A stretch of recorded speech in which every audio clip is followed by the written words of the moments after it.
Kerala financial കോർപ്പറേഷനിലെ വായ്പാ തട്ടിപ്പുമായി ബന്ധപ്പെട്ട കേസിൽ ഇഡി ചോദ്യം ചെയ്ത് വിട്ടയച്ച ശേഷം ഫേസ്ബുക്ക് ലൈവിലൂടെ പ്രതികരിച്ച് മുൻ എംഎൽഎ PV അൻവർ. അൻവറിന്റെ വാക്കുകൾ ഇങ്ങനെയാണ്: ചില വാർത്താ ചാനലുകളിൽ എന്നെ അറസ്റ്റ് ചെയ്തുവെന്ന രീതിയിൽ വാർത്ത വന്നു. ഇതിലൂടെ എന്നെ സ്നേഹിക്കുന്ന ഒരുപാട് പേർക്ക് വലിയ വിഷമങ്ങളും പ്രയാസവും ഉണ്ടായെന്ന് അറിഞ്ഞു. സാമ്പത്തിക ആവശ്യം വന്നപ്പോൾ വായ്പയെടുത്ത വ്യക്തിയാണ് ഞാൻ. 9 കോടി രൂപ വായ്പയെടുത്തതിന്റെ ഭാഗമായി 5,79,00,000 രൂപ തിരിച്ചടവും നടത്തി. എന്നാൽ കഴിഞ്ഞ കുറച്ചു കാലമായി തിരിച്ചടവ് മുടങ്ങി. കേരള ഫിനാൻഷ്യൽ കോർപ്പറേഷനിൽ നിന്നാണ് വായ്പയെടുത്തത്. എന്നാൽ തട്ടിപ്പിന് വേണ്ടി വായ്പയെടുത്തു എന്ന രീതിയിൽ കേരളത്തിലെ വിജിലൻസ് എനിക്കെതിരെ തട്ടിപ്പ് കേസ് രജിസ്റ്റർ ചെയ്തു.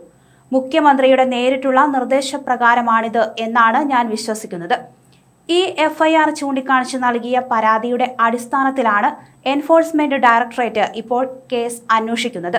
സ്വാഭാവികമായും പരാതി കിട്ടിയാൽ ഇഡിക്ക് അന്വേഷിക്കേണ്ടി വരും. എന്നാൽ ഇഡിക്ക് അന്വേഷിക്കാനായി ഒരു കള്ളക്കേസ് എടുത്തത് കേരളത്തിലെ വിജിലൻസ് ആണ്. പിണറായി സർക്കാരിനെതിരെയും പിണറായിസത്തിനെതിരെയും മരുമോനസത്തിനെതിരെയും ശക്തമായ നിലപാടെടുത്തതോടെയാണ് എന്റെ പേരിൽ നിരവധിയായ കേസുകൾ രജിസ്റ്റർ ചെയ്തു തുടങ്ങിയത്. എന്നാൽ ഞാൻ പ്രതീക്ഷ അർപ്പിക്കുന്നത് നീതിന്യായ വ്യവസ്ഥയിലാണ്. എനിക്കെതിരെയുള്ള നിരവധിയായ കള്ളക്കേസുകളിൽ എപ്പോഴും ആശ്വാസമായതും നീതി ലഭിച്ചതും കേരളത്തിലെ കോടതികളിൽ നിന്നാണ്. ഈ കോടതികളിൽ വിശ്വാസം അർപ്പിച്ച് ഇത്തരത്തിൽ കേരള സർക്കാർ എടുക്കുന്ന കള്ളക്കേസുകൾക്കെതിരെ കോടതിയിൽ പോരാട്ടം തുടരും. ഇഡിയുടെ ചോദ്യം ചെയ്യലിൽ കൃത്യമായ ഉത്തരം നൽകാനും എന്റെ ഭാഗം വിശദീകരിക്കാനും സാധിച്ചിട്ടുണ്ട്. അതേസമയം അനധികൃത സ്വത്ത് സമ്പാദന കേസിൽ നിലമ്പൂർ മുൻ MLA PV അൻവറിനെ എൻഫോഴ്സ്മെന്റ് ഡയറക്ടറേറ്റ് ചോദ്യം ചെയ്ത് വിട്ടയച്ചു. ഇഡി കൊച്ചി ഓഫീസിൽ വെച്ചായിരുന്നു ചോദ്യം ചെയ്യൽ.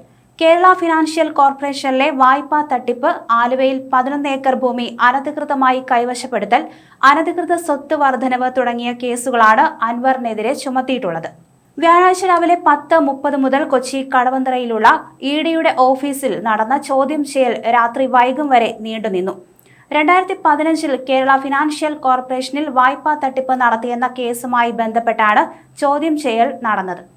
ഡിസംബർ 31 ഹാജരാകാൻ നോട്ടീസ് നൽകിയിരുന്നുവെങ്കിലും ആരോഗ്യ കാരണങ്ങൾ ചൂണ്ടിക്കാണിച്ച് അൻവർ സമയം നീട്ടി ചോദിക്കുകയായിരുന്നു.